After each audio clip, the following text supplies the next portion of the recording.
નમસ્કાર મિત્રો, યાણા academy YouTube channel પર આપનું હાર્દિક સ્વાગત છે મિત્રો. અહીં આપણે ઇંગ્લિશ પેડાગોજી જે ફૂલ કોર્સ છે તેનો આપણે પાર્ટ 2 જોઈશું.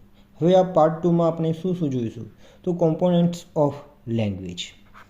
તો કોમ્પોનન્ટ્સ ઓફ લેંગ્વેજ અને મેઇન કોન્સેપ્ટ ઓફ ફોનોલોજી છે, તો એ ટોપિક આપણે આ વિડીયોમાં જોઈશું. હવે જોઈએ તો components of language. Components of language, તો અહીં આપણે 5 જે કોમ્પોનન્ટ્સ છે તો કયા કયા છે તો જોઈએ. એક છે ફોનોલોજી એટલે કે ધ્વનિશાસ્ત્ર. શું છે? ધ્વનિશાસ્ત્ર. પછી બીજો છે મોર્ફોલોજી. શું? મોર્ફોલોજી એટલે કે રૂપ વિજ્ઞાન. શું કહેવાશે? રૂપ વિજ્ઞાન. ત્રીજું છે સિન્ટેક્સ એટલે કે વાક્ય રચના. ચોથું છે સિમેન્ટિક્સ એટલે કે અર્થવિજ્ઞાન. શું? અર્થવિજ્ઞાન થશે. પાંચમું છે પ્રેગ્મેન્ટિક્સ એટલે કે પ્રયોગ વિજ્ઞાન. શું થશે? પ્રયોગ વિજ્ઞાન. થોડુંક એની જે માહિતી છે જોઈ લઈએ. કોમ્પોનન્ટ્સ ફ્લો જોઈ લઈએ. તો ફોનોલોજી છે તો એ શું મેટર કરે છે? સાઉન્ડ્સ. શું? તો સાઉન્ડ્સ. મોર્ફોલોજી છે તો વર્ડ્સ.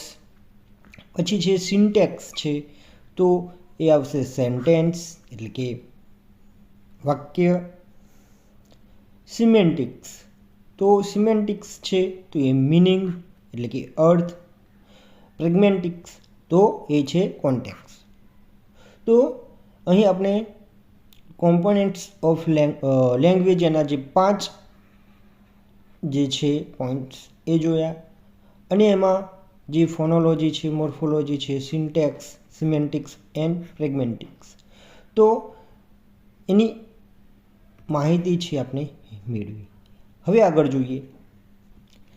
આ જે ફર્સ્ટ છે ફોનોલોજી, તો એની ઊંડાણમાં આપણે ચર્ચા કરીશું. તો છે એક ફોનોલોજી, એને શું કહીશું? ધ્વનિ વિજ્ઞાન અથવા તો ધ્વનિ શાસ્ત્ર કહીશું. ડેફિનેશન જોઈએ, એની વ્યાખ્યા ઇંગ્લિશમાં જોઈશું. તો phonology is the study of speech. Phonology શું છે? તો study of speech sounds. Study of speech sounds and sounds pattern and sound patterns in a language. તો ફોનોલોજી શું છે? તો phonology is the study of speech sounds and sound patterns in a language. It explains how sounds are organized and used to create meaning. So it explains to how sounds are organized and used to create meaning.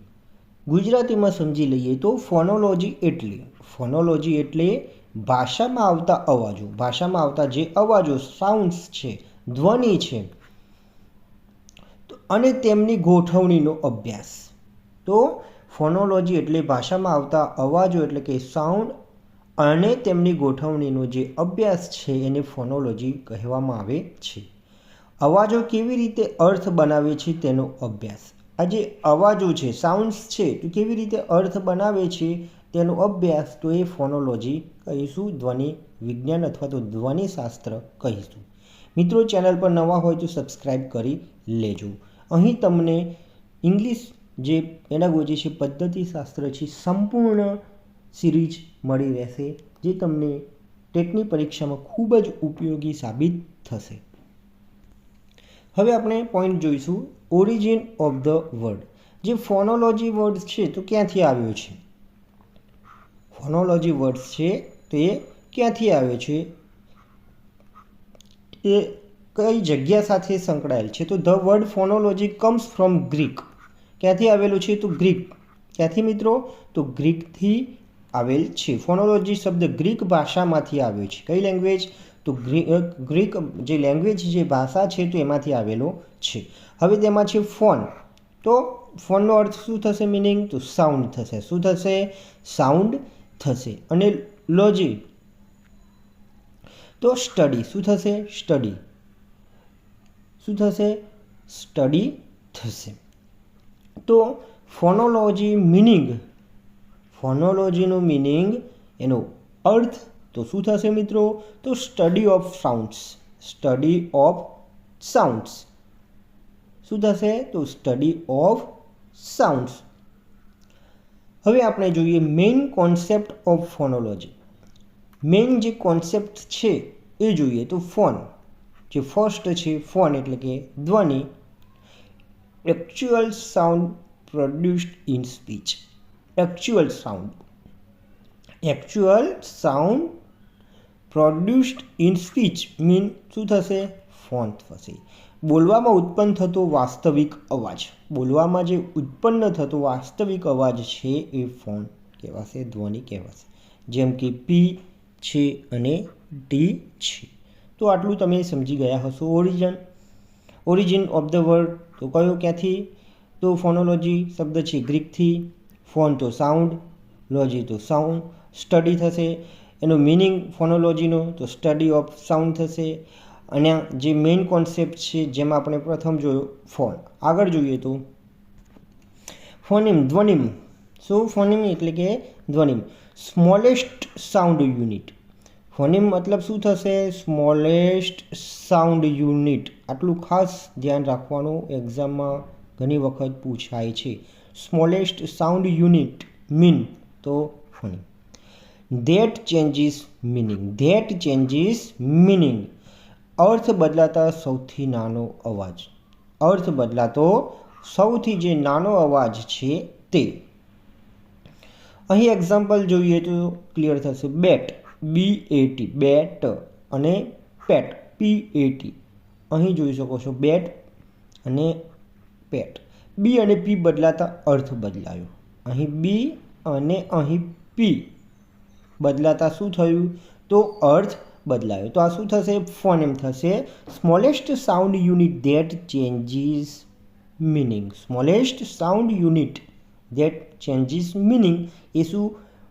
ફોનિમ કહેવાશે, ધ્વનિમ કહેવાશે. તો આ તમે સમજી ગયા હશો. આગળ જોઈએ. ત્રીજા નંબર છે એલોફોન. શું છે? એલોફોન. તો different pronunciation of the same phoneme. Allophone મતલબ શું થશે? તો ડિફરન્ટ, અલગ અલગ પ્રોનાઉન્સિએશન, ઉચ્ચારણ ઓફ ધ સેમ ફોનિમ. જે ફોનિમ છે એના અલગ અલગ ઉચ્ચાર, એક જ ધ્વનિમના જુદા જુદા ઉચ્ચાર. થોડું વધારે સમજીએ. An allophone is a different pronunciation. An allophone is a different pronunciation એટલે કે variation of the same phoneme. Same, સરખો જે ફોનિમ છે, ધ્વનિમ છે એનો, without changing meaning, without changing meaning. તો એલોફોન એટલે એક જ ધ્વનિમ એટલે કે ફોનિમના અલગ અલગ ઉચ્ચાર. એક જ શું? ધ્વનિમ એટલે કે ફોનિમના અલગ અલગ ઉચ્ચાર, પણ શબ્દનો અર્થ બદલાતો નથી. જે શબ્દ છે એનો અર્થ બદલાતો નથી. જેમ કે અહીં જોઈ શકીએ છીએ પિન, એક્ઝામ્પલ તરીકે પિન અને સ્પિન. તો એક્ઝામ્પલ અહીં જોઈ શકીએ છીએ પિન અને સ્પિન. તો અહીં જે ઉચ્ચાર આપણે શું અલગ અલગ થાય છે? અહીં પિન અને અહીં સ્પિન. શું? સ્પિન. તો શબ્દનો અર્થ બદલાતો નથી. આ શું કહેવાશે? આ શાનું ઉદાહરણ કહેવાશે? તો એલોફોન. એક્ઝામમાં આ રીતે આપી દે પિન અને સ્પિન અને 4 ઓપ્શન આપી દે, એમાં એલોફોનનું ઓપ્શન આપેલું હોય તો એ તમે એલોફોન ટીક કરી શકો છો. તો આ તમે સમજી ગયા હશો મિત્રો. વિડીયો ગમે હોય તો વિડીયોને અવશ્ય લાઈક કરજો. ચેનલ સબસ્ક્રાઈબ ન કરી હોય તો ચેનલને અવશ્ય સબસ્ક્રાઈબ કરી લેજો. બેલ આઇકન છે દબાવી દેજો, જેથી કરીને નવા વિડીયોની જે નોટિફિકેશન છે તમને મળી રહે.